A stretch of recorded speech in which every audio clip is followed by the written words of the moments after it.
وأصلي على نبي الأمي وآله الطاهرين وأصحابه المهديين أما بعد فأعوذ بالله من الشيطان الرجيم بسم الله الرحمن الرحيم قال الله تعالى في الكلام المجيد وبرهان الرشيد هل يستوي الذين يعلمون والذين لا يعلمون قال الله تعالى في شأن حبيبه مخبرا وآمرا إن الله وملائكته يصلون على النبي يا أيها الذين آمنوا صلوا عليه وسلموا تسليما الصلاة والسلام عليك يا سيدي يا رسول الله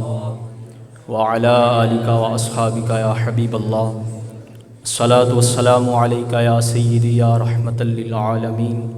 وعلى آلك وأصحابك يا خاتم النبيين اللهم صل على نور الظلام اللهم صل على بدر الكمال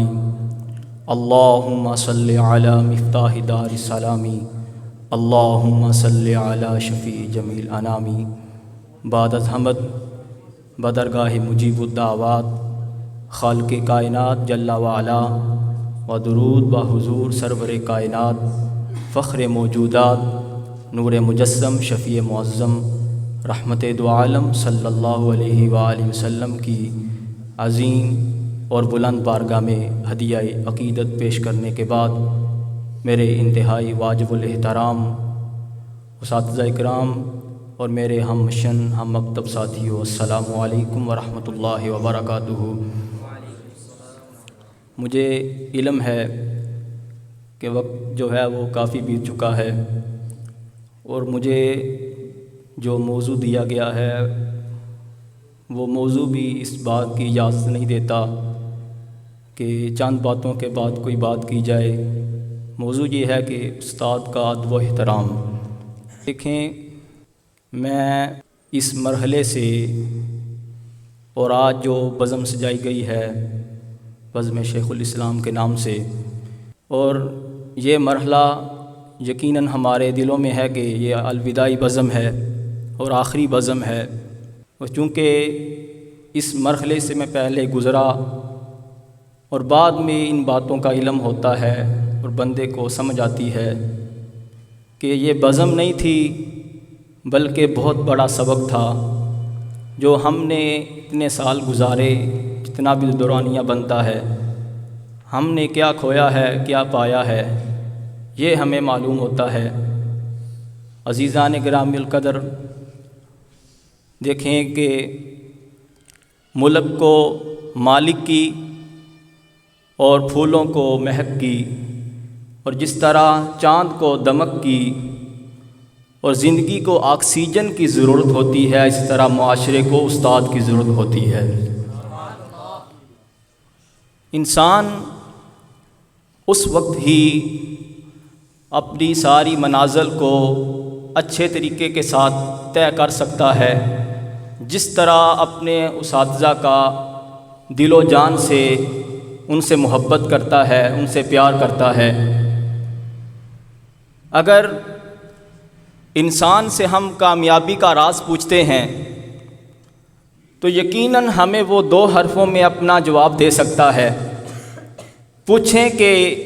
تمہاری کامیابی کا راز کیا ہے، کس وجہ سے تم آج اس منزل تک پہنچے ہو،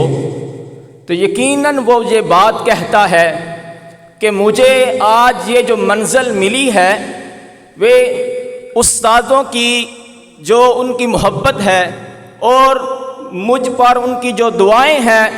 ان دعاؤں کی بدولت آج مجھے یہ مقام و مرتبہ ملا ہے۔ حضرت اگر مصطفیٰ کریم علیہ السلام کی مبارک زندگی کو دیکھا جائے، پڑھا جائے،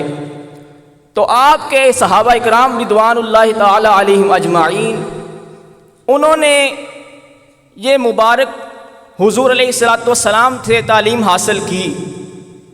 اور ان کے بیٹھنے کا بھی انداز کچھ یوں ہوا کرتا ہے کہ صحابہ اکرام رضوان اللہ تعالی علیہم اجمعین اس جگہ پر بیٹھے ہیں جہاں مصطفیٰ کریم علیہ السلام تشریف فرما ہیں، لیکن مصطفیٰ کریم علیہ السلام کے سامنے اس طرح بیٹھے ہیں کہ اگر سر پر کوئی پرندہ بھی بیٹھ جائے وہ بھی یہ محسوس کرتا ہے کہ یہ انسان نہیں بلکہ کوئی ساکت چیز پڑی ہوئی ہے، اگر حرکت ہوئی تو اڑ جائے گی۔ حضور علیہ السلام کی بارگاہ میں صحابہ اکرام رضوان اللہ تعالی علیہم اجمعین کے بیٹھنے کا یہ انداز ہوا کرتا تھا کہ حضور علیہ السلام کے صحابہ اس طرح بیٹھتے تھے کہ جس طرح مصطفیٰ کریم علیہ السلام کی بارگاہ میں بیٹھنے کا حق ہوا کرتا ہے۔ عزیزان گرامی القدر، حضور علیہ السلام کے چچا ہیں جن کا نام ہے حضرت عبداللہ ابن عباس، حضرت عباس، آپ کے بیٹے ہیں حضرت عبداللہ رضی اللہ تعالیٰ عنہما۔ تو حضرت عبداللہ رضی اللہ تعالیٰ عنہ آپ کے استاد جو ہیں ان کا نام ہے حضرت زید بن ثابت رضی اللہ تعالیٰ عنہ۔ حضرت زید بن ثابت رضی اللہ تعالیٰ عنہ اپنے گھر سے نکلتے ہیں اور نکل کر جس وقت کہیں جانے کا ارادہ کیا گھوڑے پر سوار ہوئے، تو جس وقت سوار ہوئے حضرت عبداللہ جو ہیں وہ دیکھ رہے ہیں، تو آپ فوراً اپنے استادان گرامی اپنے استاد صاحب کے پاس آئے اور اپنے استادوں کے گھوڑے کی لگاموں کو پکڑ لیتے ہیں۔ تو حضرت زید بن ثابت رضی اللہ تعالیٰ عنہ آپ فوراً نیچے چھلانگ لگا کر آ جاتے ہیں اور آنے کے بعد یہ کہتے ہیں حضور، حالانکہ شاگرد ہیں، کہتے کہ حضور آپ نواسہ رسول ہیں، آپ حضور علیہ السلام کے خاندان سے تعلق رکھتے ہیں، یہ کیا کر رہے ہیں؟ تو حضرت عبداللہ کا یہ جواب ہے، آپ فرماتے ہیں، آپ کہنے لگے یقیناً آپ استاد ہیں لیکن میں حیا کرتا ہوں، ہمارے خاندان میں یہ بتایا گیا ہے کہ استاد کا ادب و احترام کیا ہوتا ہے، استاد کا ادب و احترام کیا ہوتا ہے۔ اتنی بات ہوئی تو حضرت زید بن ثابت رضی اللہ تعالیٰ عنہ آپ نے بھی کہا کہ ہمیں بھی بتایا گیا ہے کہ آل رسول کا ادب و احترام کس طرح کرنا ہے۔ یہ تھے وہ قرون اولیٰ کے مالک کہ جنہوں نے حضور علیہ السلام کے خاندان کے ساتھ پیار کیا، محبت کا اظہار کیا، انہیں جو کچھ ملا وہ اس دین کی وجہ سے ملا اور محبت کی اور ادب کی وجہ سے ملا۔ یقیناً آج جو کچھ معاشرے کو اگر کوئی کسی کو مل رہا ہے وہ مل رہا ہے تو دعاؤں کی وجہ سے مل رہا ہے کہ استادوں کی دعاؤں کی، والدین کی دعاؤں کی بدولت مل رہا ہے۔ عزیزان گرامی القدر، میرے شاہ کامل حضرت پیر سید نوید الحسن شاہ صاحب مشہدی بکی شریف، ان کے دادا جان حضرت حافظ الحدیث رحمۃ اللہ تعالیٰ علیہ، آپ جس وقت دورہ حدیث شریف پڑھنے کے لیے بریلی شریف گئے اور ایک دن آپ کے ساتھ جو تھے وہ حضرت علامہ نواز صاحب جن کا تعلق مدینہ العلم گوجراں والا سے ہے، وہ بھی ساتھ تھے۔ تو جس وقت ایک دن حضرت حافظ الحدیث رحمۃ اللہ تعالیٰ علیہ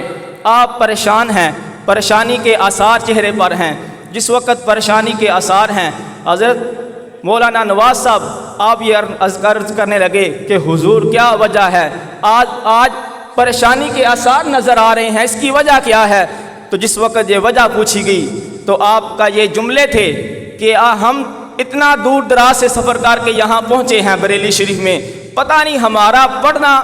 اور ہمارے استادوں کا پڑھانا بھی قبول ہے کہ نہیں۔ اتنی بات ہوئی، رات کو جس وقت سوئے حضرت حافظ الحدیث رحمۃ اللہ تعالیٰ علیہ آپ کی خواب میں آپ کے نانا جان حضور تاجدار کائنات صلی اللہ علیہ وآلہ وسلم کی زیارت ہوئی۔ جس وقت زیارت ہوئی حضور علیہ السلام نے یہ بشارت دی کہ ان کا نام لے کر فرمایا آپ کا پڑھنا بھی قبول ہے، آپ کے استادوں کا پڑھانا بھی قبول ہے، آپ کا پڑھنا بھی قبول ہے، استادوں کا پڑھانا بھی قبول ہے۔ دوسرے دن جس وقت حضرت نواز صاحب سے ملاقات ہوئی تو یہ فرما رہے تھے کہ آج رات کو مجھے آقا کریم علیہ السلام کی زیارت ہوئی اور حضور علیہ السلام نے یہ مجھے ارشاد فرمایا ہے، اور دعا ہے اللہ تبارک و تعالی ہمیں جو ہم نے یہ پڑھا جو سیکھا اللہ اس پر عمل کی توفیق عطا فرمائے، اور مجھ سے یقیناً بہت ساری خطائیں اور غلطیاں ہوئی ہیں، اللہ تبارک و تعالی مجھے معاف فرمائے۔ اور اس شعر کے ساتھ میں اپنی تقریر کا اختتام کرتا ہوں۔ صدا بہار دیں اس باغے کدی خزانہ آوے، ہوون فیض ہزاراں تائیں ہر بھوکھا پھل کھاوے، وآخر الدعوانا الحمدللہ رب العالمین۔